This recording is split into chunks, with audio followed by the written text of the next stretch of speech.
লগে লগে মোৰ আশা ভৰসা সকলো অন্ত নাইকিয়া হৈ গ'ল। কৰ্ণৰ বাহুৰ বলতে মোৰ অগাধ বিশ্বাস আছিল। কৰ্ণৰ বীৰত্ব বলতে মই যুদ্ধত যোৱাৰ আশা কৰিছিলোঁ। কিন্তু আজি মোৰ দুৰ্ভাগ্য বলতে সকলো চূৰ্ণ হৈ গ'ল। হে বিধতা, ভীষ্ম, তুৰ্ণ, কৰ্ণ এজন এজনকৈ সকলোকে মাৰি নিলা। এই দুৰ্যোধনৰ কপালত ইয়াকে লিখিলা।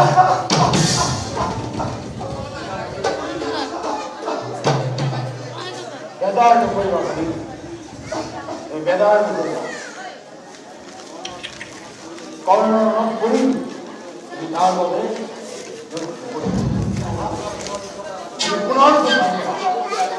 পাৰি যদি কৰ্ণ বধৰ অতি পুণ্য।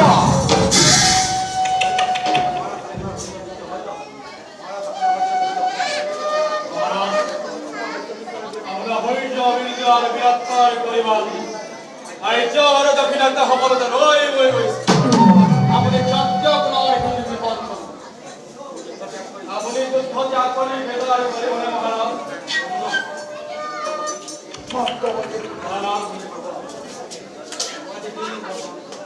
মই আজি দিন সৰ্বশান্ত হৈ পৰিছো।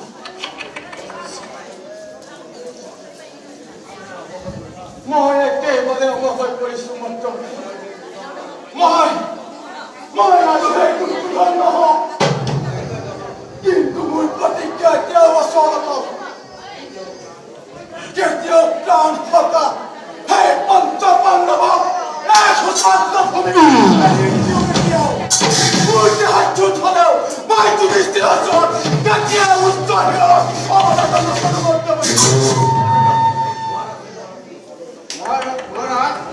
মহাৰাজ ভীষ্ম, তুৰ্ণ, কৰ্ণ, দুৰ্যোধন আৰু আপোনাৰ ভাতৃসকলৰ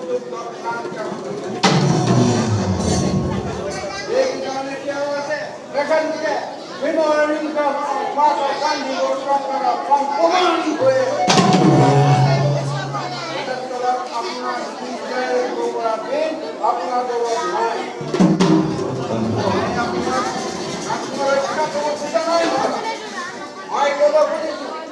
আপনি দুর্বল ভদ্র বৈক্ষত পাব যুদ্ধ করাকে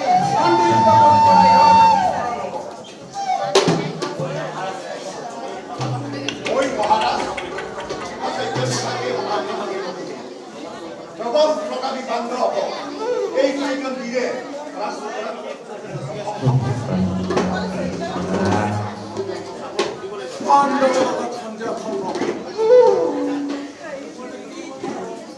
কেতিয়াও খাব নোৱাৰে।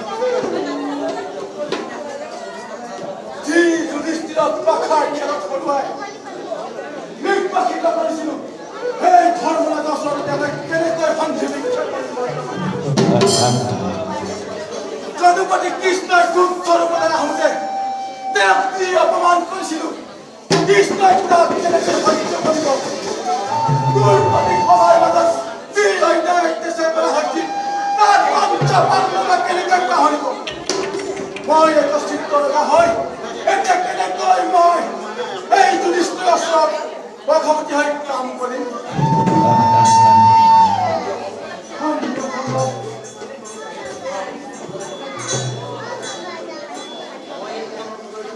মই এই যুদ্ধত প্ৰত্যক্ষ কৰিছো আৰু মোৰ নিজ হাতে তাক নিৰ্বাসিত কৰিব লাগিব।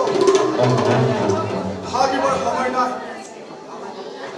মহাবন্ধুসকল, আপোনালোকৰ এজনে যোগ্য সেনাপতি নিৰ্বাচন কৰি লওক। মোৰ বুজিলে এইবাৰ সেনাপতিৰ ভাৰ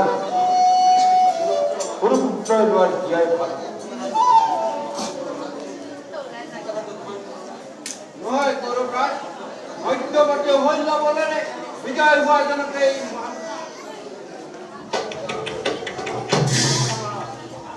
ঠিক কথা মহাৰাজ।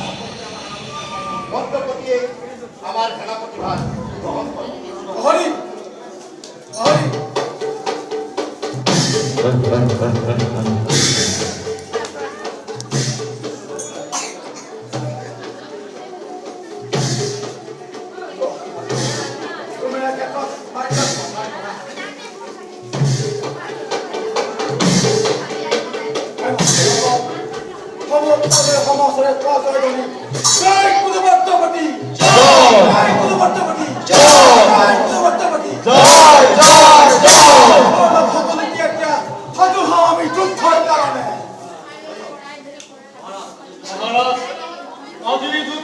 সৈন্য মূৰ্তি ধৰি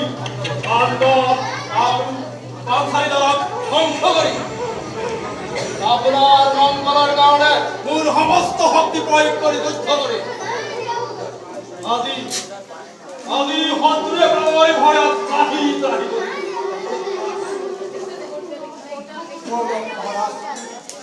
হাতু ভাৱানে যুদ্ধৰ কাৰণে